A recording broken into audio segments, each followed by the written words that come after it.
Hey Markus, hast du schon Bastion gespielt? Markus, hast du schon Bastion gespielt?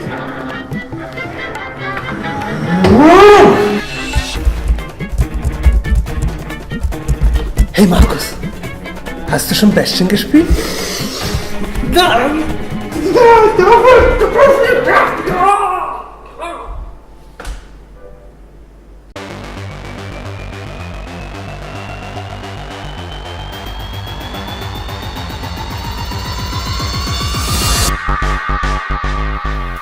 Es soll ja tatsächlich noch Leute da draußen geben, die das großartige Bastion nicht gespielt haben, und ich muss euch gestehen, bis vor kurzem gehörte ich auch dazu.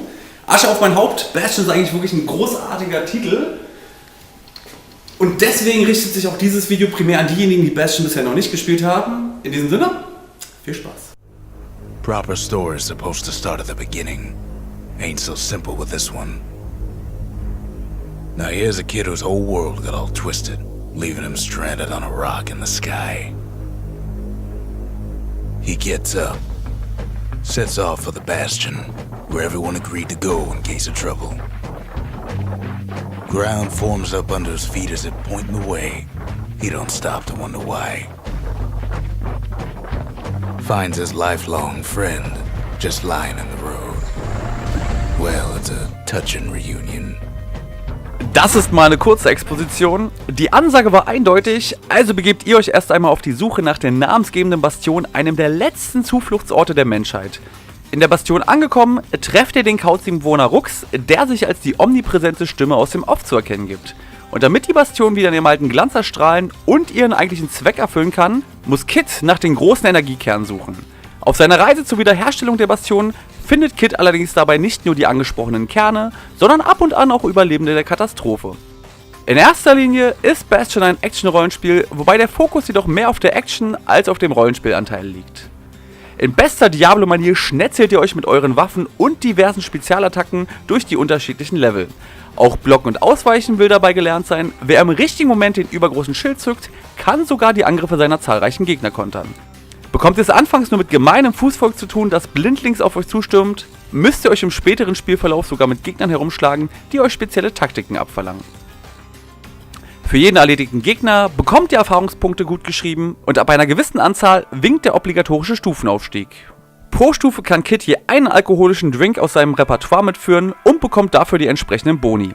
Um diese wiederum zu verteilen, müsst ihr jedoch erst einmal die Destillerie ausbauen.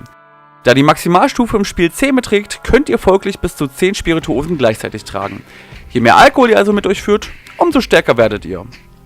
Also eigentlich wie im echten Leben, oder? In der Schmiede könnt ihr eure Waffen in jeweils 5 Stufen aufrüsten, allerdings braucht es hierfür neben dem üblichen Kleingeld auch das jeweils passende Item, um eure Waffe zu verbessern. Pro Stufe dürft ihr euch dann beispielsweise dafür entscheiden, ob die Schüsse eurer Blechbüchse weiter streuen oder Gegner aus größerer Entfernung treffen sollen. Insgesamt gibt es hier 12 Stück an der Zahl, die für jeden Spielstil die passende Kombination bereithält.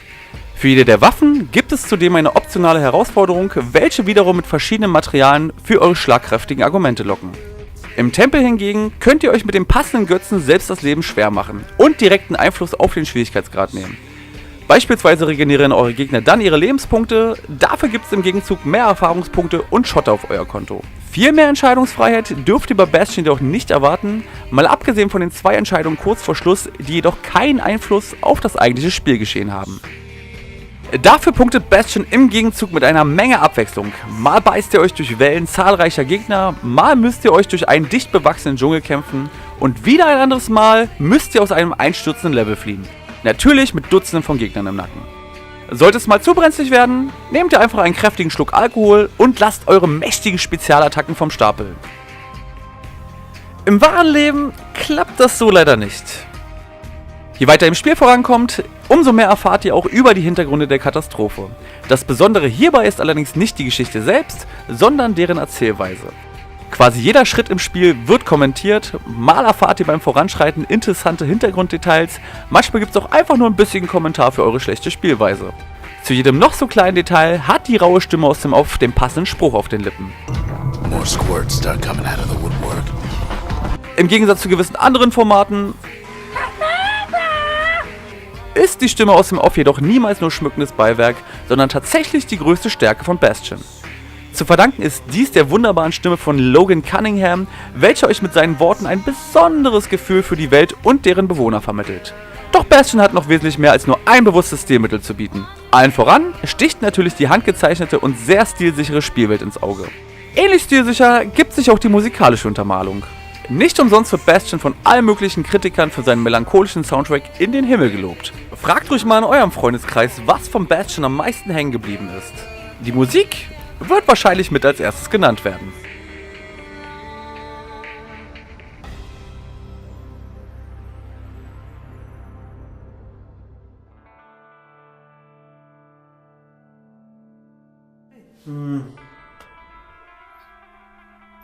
Bastion ist eine wahre Indie-Perle und nicht umsonst unser Spiel des Monats im Oktober. Wie gehabt könnt ihr 10 Keys von GOG zu diesem wunderbaren Spiel gewinnen. 5 gibt es online zu gewinnen und 5 direkt bei uns im Museum. Also wenn ihr das Spiel nicht kennt, kommt vorbei und spielt eine Runde. Viel Spaß! Und keine Macht im Alkohol. Oh, sorry, das kam auch noch.